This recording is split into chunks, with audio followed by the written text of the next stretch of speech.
ចេញមកបងប្អូនចេញមកបាយមួយឯងបាយមួយនេះបងប្អូនដល់ស្រុកយើងហើយបងប្អូនមកដល់ស្រុកយើងហើយនេះមកច្រើនណាស់ជាបងបណ្ឌិតបងប្អូនមកច្រើនណាស់បងណាស់នេះមកហើយបានប្រមូលមកទាំងអស់នេះបានទិញជួយបងប្អូនបើបានច្រើនលើសនឹងទៀតทางคนไทยเขาจะแบบเจ็บปวดเต็มทนแล้วนะพี่น้องพยายามเจรจาพยายามหาขอตกลงพยายามเซ็นสัญญานะพี่น้องก็บ่ต้องไปโทษประเทศไทยบ่ต้องไปโทษคนไทยเฮาต้องโทษคนของเฮาเนาะพี่น้องเนาะในเมื่อคนของเฮาบ่ฮักเฮานะในเมื่อคนของเฮากับบ่ฮักประชาชนนะพี่น้องเห็นแก่ตัวก็ในสิ่งที่คนไทยเฮ็ดมาแบบนี้มันก็ถูกแล้วเนาะพี่น้องสบายดีพี่น้องสวัสดีค่ะพี่น้องจ๋าเมื่อนี้มาพบกับซ่องสาวหลาชาแนลอีกแล้วเด้อมาพบมาพอกับสลาอยู่เพื่อนเด้อพี่น้องเมื่อนี้ก็มาพบมาพอกันตอนค่ำเลยเด้อพี่น้องณตอนนี้ก็เป็นเวลา5 โมงกว่าแล้วพี่น้องเมื่อนี้ตั้งแต่เช้าจนค่ำยังบ่ได้ถ่ายคลิปพี่น้องจ๋าเนื่องจากว่าคนน้อยบ่อยู่เนาะพี่น้องบ่มีคนอยู่นำคนน้อยค่อนข้างสิกวนมื้อนี้นะเวลาเพิ่นนอนก็นอนหน่อยเดียวเนาะพี่น้องเนาะปกติสลาสิถ่ายคลิปช่วงเที่ยงหรือบอกว่าช่วงประมาณ9 โมง 10 โมงนะพี่น้องมื้อนี้บ่ได้เลยเพราะคนน้อยเพิ่นบ่นอนปกติเพิ่นสินอนช่วงเที่ยงเนาะพี่น้องเนาะมื้อนี้ก็เลยมาเจอกันค่ำนี่เนาะพี่น้อง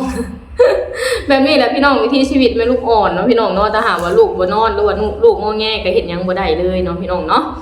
จนว่าเอื้อยเพิ่นมาจากโรงเรียนสลาก็เลยให้เอื้อยเพิ่นพาน้องไปลิ้นเนาะก็คือเขาไปอยู่ด้านในเพิ่นได้ไปเบิ่งการ์ตูนก็ว่ากันไปเนาะพี่น้องเนาะส่วนพ่อแพตตี้เพิ่นก็ไปเฮ็ดเวียกเนาะก็เพิ่งสิเลิกคือกันเนาะพี่น้องเนาะตอนนี้เพิ่นก็อยู่ด้านล่างนะพี่น้องสลาว่าสิถ่ายคลิปอยู่ด้านล่างแต่ว่า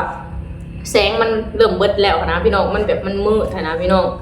โอเคพี่น้องเมื่อนี้สลาก็มีเรื่องเล่าของแรงงานกัมพูชาอยู่ในประเทศไทยมาเว้าให้พี่น้องฟังอีกแล้วเนาะพี่น้องสลาก็ได้เฮ็ดคลิปลงไปเนาะสลาก็ติดตามข่าวนี่มาค่อนข้างว่าสักพักเลยแหละพี่น้องตั้งแต่ที่เขาจะประกาศออกมาเนาะว่า13 กุมภาพันธ์ ปี 2569แรงงานกัมพูชาจะถูกผลักดันออกจากประเทศไทยกลับบ้านเกิดเนาะพี่น้องก็คือว่า13 กุมภาพันธ์นี้ก็คือแรงงานกัมพูชาน่ะสิบ่ได้รับการต่อบัตรต่างดาวเนาะพี่น้องเนาะบัตรต่างดาวสิ้นสุดภายใน13 กุมภาพันธ์ก็คือพากันต้องออกจากประเทศไทยอย่างเดียวเนาะพี่น้องเนาะบ่มีสิทธิ์สิได้ต่อบัตรแรงงานแล้วก็เฮ็ดงานอยู่ในประเทศไทยต่อเนาะพี่น้องสลากก็ค่อนข้างสิตามข่าวนี้นะพี่น้องก็อยากฮู้นะพี่น้องว่าสิเป็นไปเป็นมาจังไดเนาะพี่น้องเนาะที่ผ่านมาก็เห็นบางสำนักข่าวก็บอกว่ายังต่อให้คือเก่าบางสำนักข่าวก็บอกว่าบ่ได้ต่อนะพี่น้องเฮาก็ยังบ่แน่บ่ชัวร์นะว่าสิจังไดต่อเนาะจนมาถึงทุกมื้อนี้นะพี่น้องสลากก็เขาไปเบิ่งคลิปเนาะก็เห็นคลิปของคนกัมพูชาแหละเป็นคนโพสต์ลงมาเองนะพี่น้องสลากก็อ่านบ่ออกแล้วก็ฟังบ่รู้เรื่องเนาะพี่น้องเนาะเนื่องจากว่ามันเป็นภาษาเขมรเนาะพี่น้องสลากก็ฟังบ่รู้เรื่องเลยเนาะพี่น้องแต่ว่าสลากเดาเนาะว่าคนเหล่านี้นะเขาต้องมาจากประเทศไทยแล้วก็กับประเทศต้นทางก็คือกัมพูชาแหละพี่น้องเพราะสลาเห็นอยู่ในคลิปนะเขาเจ้าหอบสัมภาระเนาะหอบเข้าของหอบลูกหอบเต้านะพี่น้องพอไปหอดฟังกัมพูชาเสร็จแล้วก็มีญาติพี่น้องมารับนะพี่น้องก็ตรงชายแดนพอดีนะพี่น้อง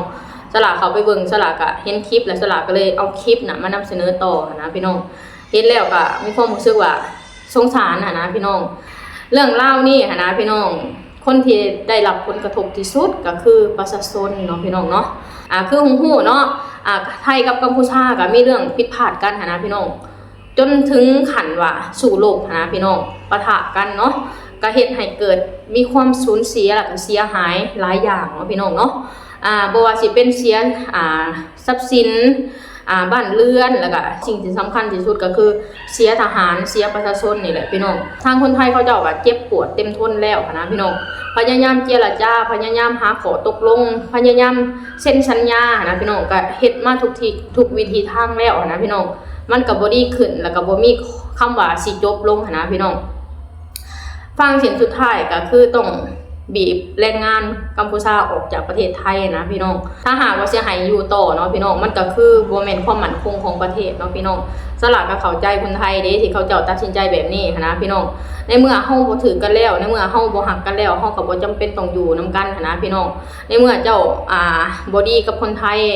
เจ้าก็บ่สมควรที่อยู่ในประเทศไทยนะพี่น้องในสิ่งที่คนไทยคิดในสิ่งที่คนไทยตัดสินใจสละเข้าใจเนาะพี่น้องเนาะสละเข้าใจหัวอกของคนไทยเขาเจ้าแบบเจ็บปวดบ่ฮู้สิเจ็บปวดจังไดนะพี่น้องเสียทั้งคนที่หักเสียทั้งทรัพย์สินนะพี่น้องในสิ่งที่เกิดขึ้นเนาะพี่น้องเนาะสละก็ได้โพสต์คลิปลงไปเนาะพี่น้องเนาะก็มีพี่น้อง FC ฝั่งไทยก็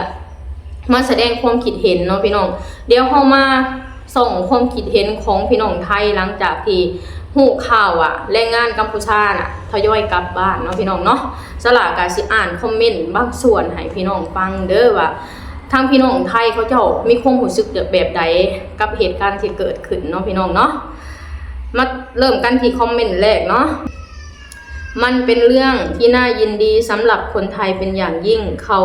จะได้กลับไปพัฒนาประเทศเขมรกันต่อไปขอให้โชคดีทุกคนนะครับคอมเมนต์ที่2นี่น่าจะเป็นประวัติศาสตร์ที่ไทยต้องทำอย่างนี้ประเทศไทยถือว่าใจดีแฟร์และอรุ่มอร่วยที่สุดแล้วแต่เป็นเพราะอะไรคงเข้าใจกันดีถ้าไม่เหลืออดจริงๆคงไม่มีเหตุการณ์อย่างนี้เกิดขึ้นสำหรับชาวเขมรที่มาทำงานในไทยด้วยใจที่บริสุทธิ์และเป็นคนดีจริงๆใดๆก็ขออภัยและเสียใจกับชาวเขมรเหล่านี้ด้วยเดินทางปลอดภัยโชคดีทุกคนด้วยนะขอให้เดินทางกับเขมรปลอดภัยครับและอยู่จนวันตุยนะครับโชคดีครับผมเยี่ยมมากคนไทยใจรักชาติคนไทยที่เลี้ยงเขมรอยู่ก็โชคดีเช่นกันครับในเมื่อท่านไม่รักประเทศไทยของเราเราก็ไม่ยอมรับท่านเหมือนกันเราก็พยายามผลักดันท่านกับประเทศของท่านไม่ต้องมาอยู่ในประเทศไทยประเทศไทยไม่ต้อนรับกัมพูชาแน่นอนมันต้องออกกฎหมายด้วยครับนายจ้างคนไหนที่รับแรงงานเขมรเข้าทำงานมีโทษปรับมีจำมีติดคุกด้วยต้องออกกฎหมายแบบนี้กลับเลยไทยต้องใช้คำพูดให้ศักดิ์ศรีพูดจริงทำจริงไม่คือไม่ใช่คือใช่อะไรก็ตามถ้ารัฐพูดออกจากปากแล้วอย่ากลืนน้ำลายตัวเองไม่เอาคืนไม่เอาคืนไม่ครบจบโอเคพี่น้องอันนี้ก็คือบางส่วนเนาะถ้าหากว่าคำใดที่สละอ่านผิดสละก็ต้องขอโทษขออภัยมาณที่นี้เด้อพี่น้องนี่แหละพี่น้องเหตุการณ์ที่เกิดขึ้นนะพี่น้องคนที่ได้รับผลกระทบเต็มๆก็คือประชาชนเนาะคนที่ได้รับความเดือดร้อนเต็มๆก็คือประชาชนนี่แหละพี่น้องคนที่บ่ฮู้อีโนอีเน่ก็ต้องมาถึกล่างแฮไปนะพี่น้องเพราะว่าใส่คำว่าคนกัมพูชาเนาะคืออย่างคนไทยเขาเจ้าแบบต้องผลักดันออกไปก่อนนะพี่น้องเพราะว่ามันเป็นสิ่งที่เขาเจ้าต้องรักษาประเทศชาติรักษาความมั่นคงของประเทศเขาเจ้านะพี่น้องสละเข้าใจเนาะนี่แหละพี่น้องเหตุการณ์นี้สละก็เห็นใจคนที่บริสุทธิ์อะไรพี่น้องแต่เฮาก็ต้องเคารพในการตัดสินใจของพี่น้องชาวไทยเนาะพี่น้องเนาะเพราะว่าเขาเจ้าเป็นเจ้าของประเทศเขาเจ้าต้องรักษาความมั่นคงของประเทศเขาเจ้านะพี่น้องสละกันในฐานะที่เป็นคนลาวแล้วก็เคยเฮ็ดงานอยู่ประเทศไทยมาก่อนเนาะพี่น้องเนาะสละก็ขอฝากเตือนพี่น้องชาวลาวทุกคนที่เฮ็ดงานอยู่ประเทศไทยเนาะ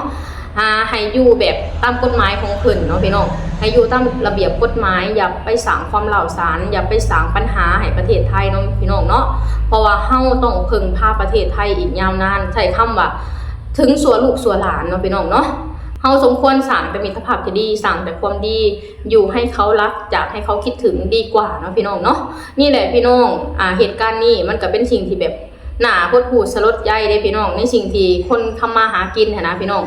เขาเจ้าไปพึ่งพาประเทศไทยเป็นหลักในการทำมาหากินนะพี่น้องหอบทั้งความฝันหอบทั้งความหวังหอบทั้งอนาคตไปฝากไว้ที่ประเทศไทยนะพี่น้องเพื่อทำมาหากินหาเงินส่งมาให้พ่อให้แม่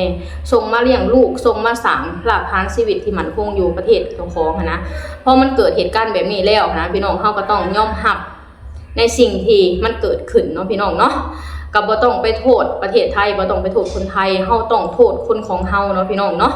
ในเมื่อคนของเฮาบ่ฮักเฮาหั้นนะในเมื่อคนของเฮากับบ่ฮักประชาชนหั้นนะพี่น้องเห็นแก่ตัวก็ในสิ่งที่คนไทยเฮ็ดมาแบบนี้มันก็ถูกแล้วเนาะพี่น้องในเมื่อคนของเจ้ายังบ่ฮักลูกหักหลานเลยเป็นหยังคนไทยต้องหักคนของเจ้าเป็นหยังคนไทยต้องเลี้ยงดูหั้นนะพี่น้องก็ผลักดันออกจากประเทศไปก่อนนะพี่น้องเนาะนี่แหละพี่น้องฉลาก็ขอเป็นกำลังใจให้ทุกคนเนาะแล้วก็ขอเป็นกำลังใจให้พี่น้องไทยเนาะฉลาก็เชื่อว่าคนไทยบ่แม่นคนใจดำคนไทยเป็นคนที่มีเหตุผลที่สุดเนาะก่อนที่ตัดสินใจหยังเขาเจ้าเรืออดจริงๆเนาะพี่น้องเขาเจ้าสุดแต่ที่ปณีประนอมเนาะพี่น้องเนาะโอเคพี่น้องสำหรับคลิปนี้ฉลาก็สิขอจบคลิปสำนี้ก่อนเด้อขอให้พี่น้องทุกคนกดไลค์กดแชร์กดติดตามฉลานี่เด้อสบายดีสวัสดีค่ะ